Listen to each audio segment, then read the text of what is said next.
एक समय की बात है।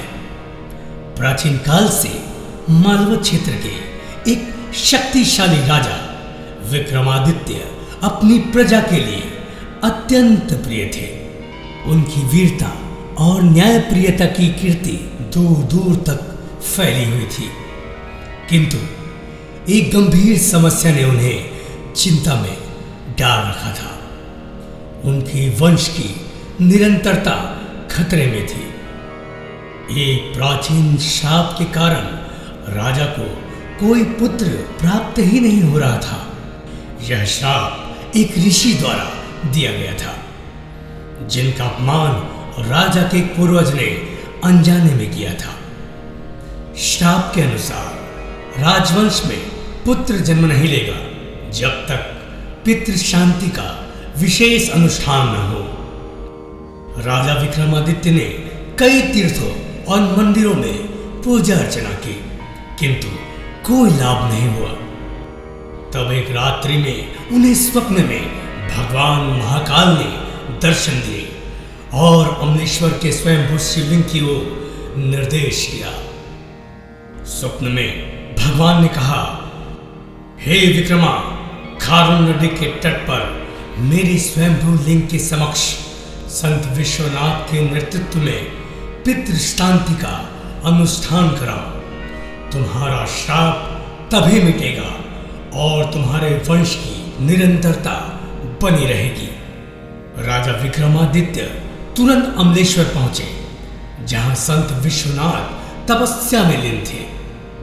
संत विश्वनाथ एक महान शिव भक्त थे, जिन्हें खारून नदी के तट पर महाकाल की असीम कृपा प्राप्त थी। राजा ने अपनी व्यथा सुनाई और संत ने 7 दिनों तक पितृ शांति का विशेष अनुष्ठान शुरू किया। इस अनुष्ठान में खारून नदी के जल से अभिषेक, ओम नमः शिवाय मंत्र का जाप और पितरों के लिए तर्पण किया गया। 7वें दिन आकाश में गर्जना हुई और स्वयंभू शिवलिंग से एक दिव्य ज्योति प्रकट हुई। भगवान महाकाल ने दर्शन देकर घोषणा की कि राजा का शाप मिट गया है। कुछ समय बाद राजा विक्रमादित्य को एक तेजस्वी पुत्र की प्राप्ति हुई, जिसने उनके वंश को आगे बढ़ाया। इस चमत्कार के बाद अमलेश्वर का श्री महाकाल धाम और भी प्रसिद्ध हो गया। कालांतर में भगवान महाकाल अदृश्य हो गए और मंदिर की ख्याति समय के साथ धूमिल पड़ने लगी।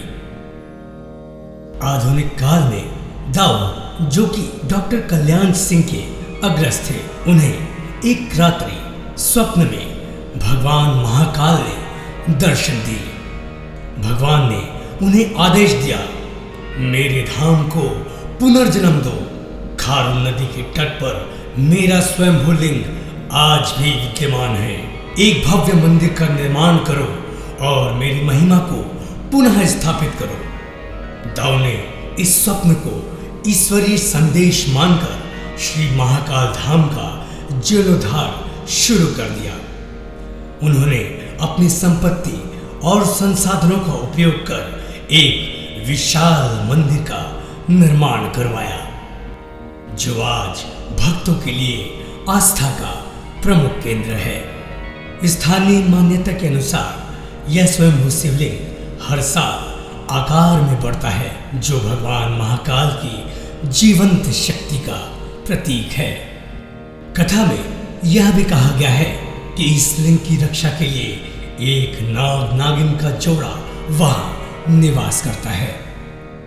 ये नाग नागिन भगवान शिव के गण माने जाते हैं और समय समय पर भक्तों को अपना दर्शन देते हैं। भक्तों का विश्वास है कि यहाँ इनके दर्शन के उपरांत सर्प दोष, पितृदोष, गुरु चांडाल दोष, अंगारक दोष, विवाह में आने वाली बाधाओं के अर्क विवाह, कुंभ विवाह, विष्णु प्रतिमा विवाह और विवाह बाधा का निवारण कराया जाता है। इस श्रवण कृष्ण प्रतिपदा को भगवान का 21 प्राकट्य वर्ष होगा। एक भविष्यवाणी है कि ठीक 5 वर्ष के भीतर यहाँ विशाल भक्त निवास का निर्माण होगा और ठीक 121 वर्ष बाद भगवान पुनः भूमिशायी हो जाएंगे।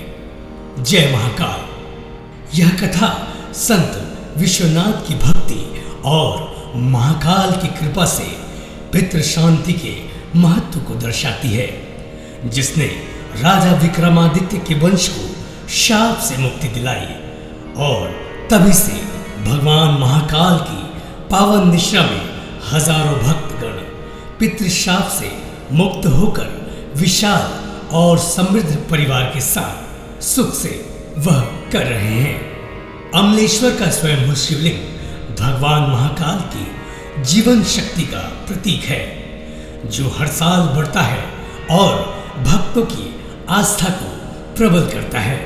नाग नागिन का जोड़ा शिव की शक्ति और प्रकृति के संरक्षण का प्रतीक है, जो इस स्थान की पवित्रता को और भी बढ़ाता है।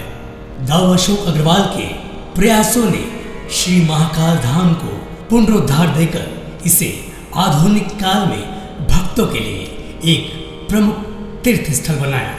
यह कथा श्री महाकाल धाम अमलेश्वर की आध्यात्मिक महत्ता और खारुंग नदी के तट पर बसे इस पवित्र स्थल की चमत्कारी शक्ति को दर्शाती है।